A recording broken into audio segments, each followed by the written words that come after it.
Bonjour, bonjour. Je suis ravie de vous retrouver. Nous allons continuer notre album sur Vagabond in Fantasy World de Stamperia pour la boutique Scrap for Love. Et nous allons attaquer la page numéro 4 sur le bloc numéro 2. On a fait la page numéro 3 avec la Lady Vagabond. Et là, on va faire la page numéro 4. Très simple, très très simple.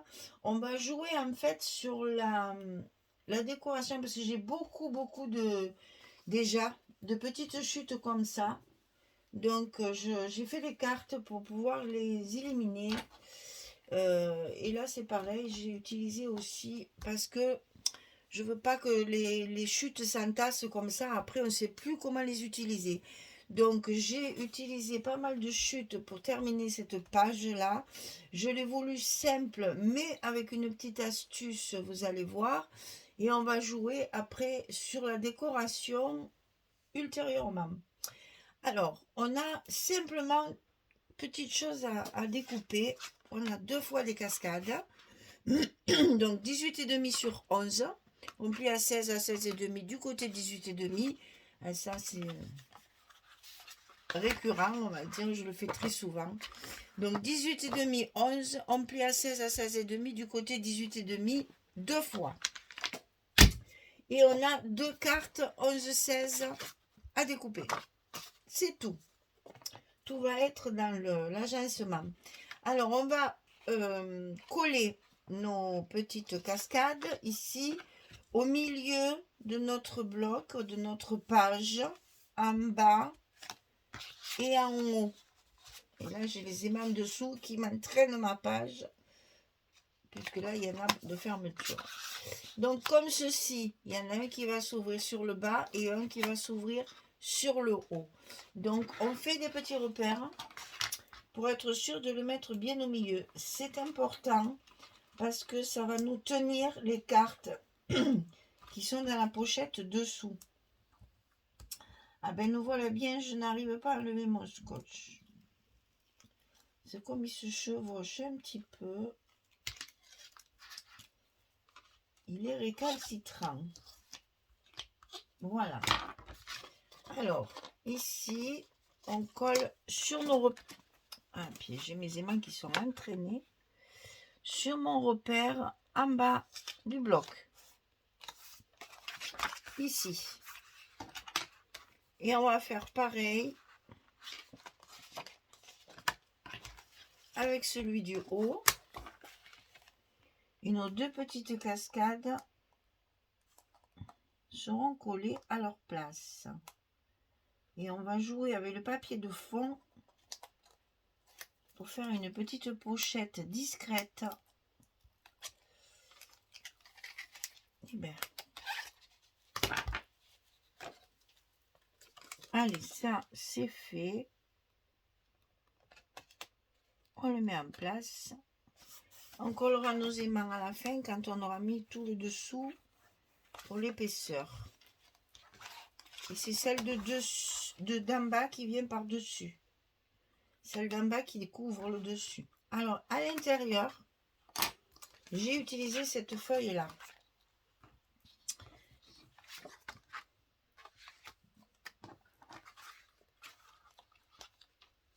Et je l'ai mis au milieu, parce que c'est une chutette, ça aussi. Hein. Et là, de ce côté, je l'ai tourné. L'autre chute, je l'ai tournée pour la mettre dans l'autre sens et faire un petit effet de bordure, comme ça, de chaque côté. Mais,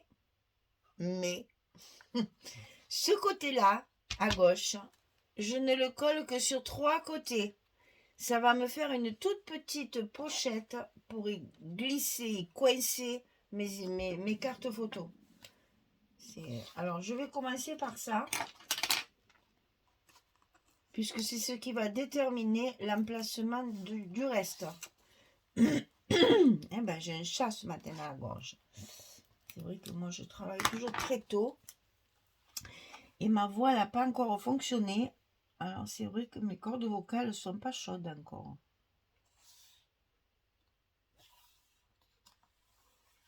Voilà. En fait, je me lève très tôt. Et comme je suis toute seule, ben, je parle pas quand même le matin. Et là, c'est la première fois que je parle. Donc, voilà, ça va servir comme ça. Pour coincer déjà les deux cartes, qu'elles ne glissent pas. Et après, c'est ça qui va tenir tout le reste. Voilà. On essaye de trouver des petits trucs. En plus, je ne voulais pas utiliser beaucoup de papier parce que j'ai voulu garder... J'ai fait mes tas pour mes pages et j'ai voulu garder plus de feuilles, on va dire, pour certaines pages. Vous verrez, ça va se compliquer un petit peu. Parce que justement, j'ai essayé d'assortir les papiers. Je vous dis que depuis le début, que ce sont des papiers qui sont difficiles à couper. Et donc, il a fallu vraiment calculer ce que j'allais mettre sur chaque page pour justement pas être obligé de couper les papiers n'importe comment. Alors du coup, il y a des endroits comme ça où la structure est très simple pour économiser mon papier. Mais vous allez voir qu'après, on va faire des pages avec les deux belles fleurs qu'on a là, la rose et la belle marguerite là. On va faire les pages face à face, donc ce sera les pages verso qui seront un petit peu plus fournies. On est bon.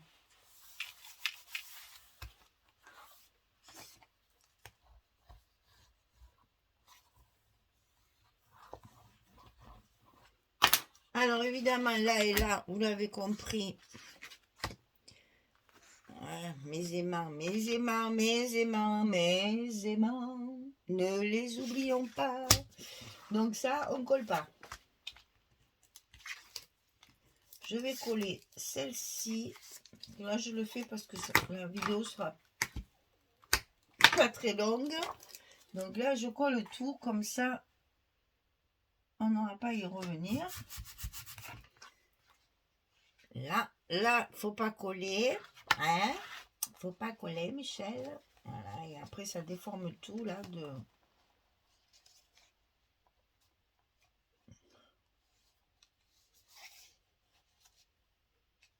Voilà, on va remettre tout ça en place. Alors, dessus,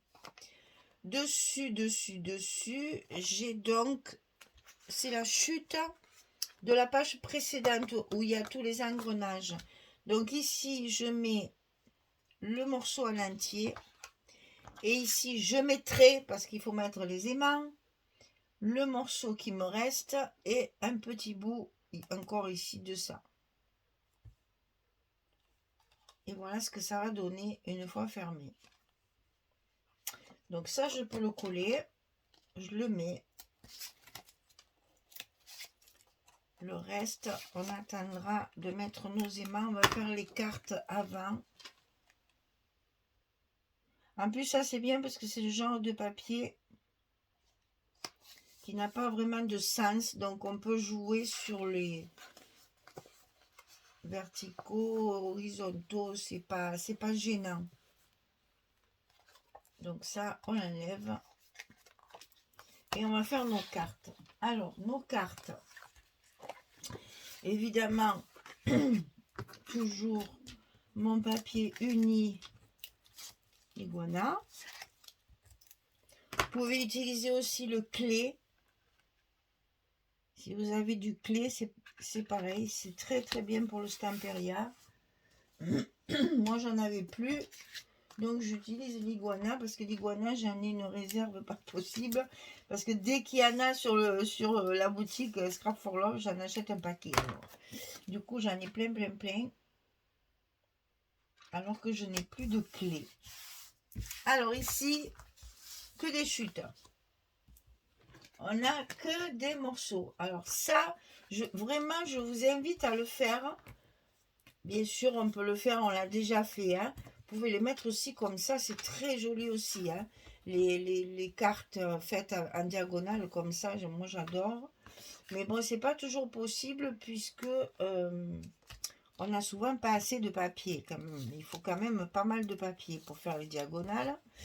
Donc quand on n'a pas le choix, on les fait verticales ou horizontales. Et là, n'hésitez pas à utiliser vos chutes. Hein, parce que ça serait dommage de jeter tout ça.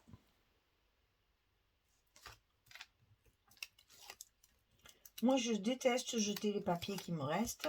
Les garder, c'est plus possible parce que j'en ai plein à la maison sinon. Donc, je fais en sorte de les utiliser au maximum pour justement les rentabiliser. Hein. C'est quand même assez cher tous ces papiers, donc faut pas hésiter à les utiliser sur les... Et puis, enfin, moi j'aime beaucoup le patchwork comme ça me plaît énormément. Maintenant, ça plaît, je sais que ça plaît pas à tout le monde. Alors ici c'est pareil, c'est encore des chutes et des chutes et des chutes. Alors là, je sais plus de quelle feuille je les ai pris. Hein. Je suis là, je peux pas vous dire. Je suis désolée, mais là, par contre, ce que je peux vous dire, c'est que moi, mes cartes, je les fais au fur et à mesure.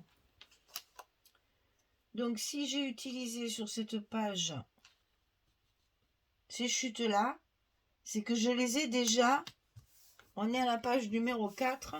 Donc, ces chutes-là, je les ai déjà à la page numéro 4. Hein. J'utilise au fur et à mesure les chutes que j'ai. Moi, je fais mes cartes au fur et à mesure. C'est pas très plaisant, je trouve, de faire des cartes. C'est un peu... Alors, quand il faut en faire une trentaine ou quarantaine à la fin, ça me gonfle. N'ayons pas peur des mots. Donc, je les fais au fur et à mesure avec les chutes que j'ai. Et je sais qu'au moins, elles sont faites.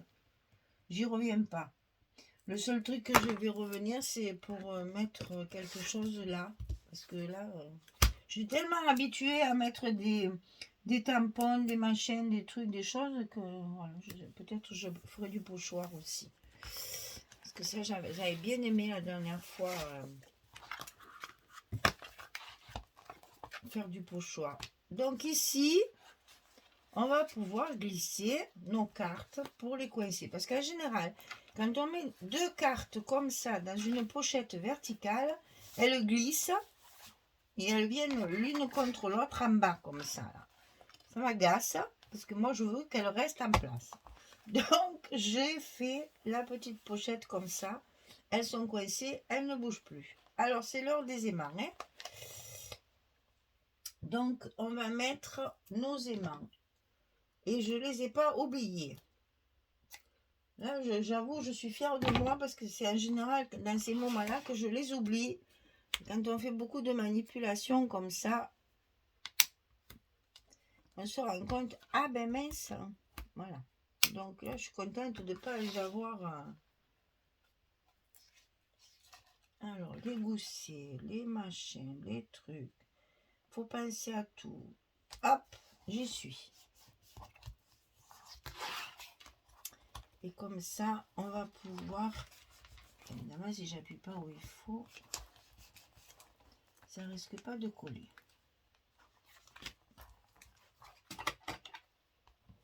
On est bon, tout est collé. On n'a plus qu'à mettre nos papiers. Alors, bien qu'il n'y ait pas d'endroit et d'envers, puisque là, on peut mettre ça dans n'importe quel sens, j'essaye toujours de regarder ce qui fait le mieux quand même. Faut pas mettre des choses... s'il y a des chiffres, s'il y a des choses comme ça, je regarde que ce soit quand même pas trop à l'envers. Du moins que ça choque pas, quoi. C'est ça que je veux dire. Et oui, si j'enlève pas mes scotch, ils s'enlèveront pas tout seuls. Hein. Alors, ce côté, on y met, évidemment, on n'a pas assez de papier sur la page. Donc, on va y mettre un petit morceau pour compléter. Je vous rappelle que ce sont des espaces photos et qu'on peut très bien, ou alors on peut les travailler en déco. Très joli là. Ce serait très joli de faire une déco ici. puisque cette page, si vous mettez la photo, elle va se voir. Hein. Et donc, on n'a plus qu'à coller ce côté. On va commencer par là, ça sera plus facile. Avec les aimants. Voilà, comme ça maintenant, on enlève tout. Et notre page numéro 4, elle est finie. Ça a été vite fait, hein, mais c'est en prévision des autres pages où je voulais garder du papier au maximum. Et de temps en temps, une page simple, ça fait pas de mal non plus, hein, parce qu'elle est simple, mais il fallait la trouver, comme disait l'autre. J'ai quand même calculé un moment avant de trouver la... Voilà. Donc là, vous avez, dans cette page-là, tout ce que j'aime. Le patchwork, les cascades, les trucs enchevêtrés l'un dans l'autre. Moi, j'aime beaucoup ce genre de page. Ça fait charger, je sais. Il y en a qui n'aiment pas. Mais bon, ça, c'est chacun ses goûts, hein. Et là, vous avez une très, très belle page de fond qui peut vous permettre de mettre soit une grande photo, soit deux petites en plus des cartes, soit une comme ceci en plein milieu. Ça, c'est très joli, ça aussi. Avec tout ce fond, c'est magnifique. Vraiment, je suis une inconditionnelle de ce papier. Voilà. J'adore. Oh, je sais que vous aimez bien cet Imperia aussi. Là. Voilà, page numéro 4 terminée. C'était hop, hop, hop, hop, hop, hop. Hein. la page numéro 4, elle a été vite faite. Tout est dans le découpage des papiers, en fait. Hein. Donc, attention, attention, attention. Économisez, sur des pages comme ça, vous économisez votre papier. Vous utilisez des chutes. Vous faites des bandes comme ça pour essayer de... Voilà. Parce que quand on a un grand morceau comme ça, hop, hop, on essaye de le mettre... en évidence et de le travailler correctement. Et là, que des chutes de papier. J'ai utilisé beaucoup de chutes de papier sur cette page. Comme ça, je n'entame pas pour les pages suivantes qui sont un petit peu plus complexes au niveau de la structure. Voilà. Eh bien, notre deuxième bloc est terminé. On va attaquer le troisième dans la prochaine vidéo. Merci beaucoup. Je vous dis à très très vite pour la suite des événements. Allez, au revoir, merci beaucoup.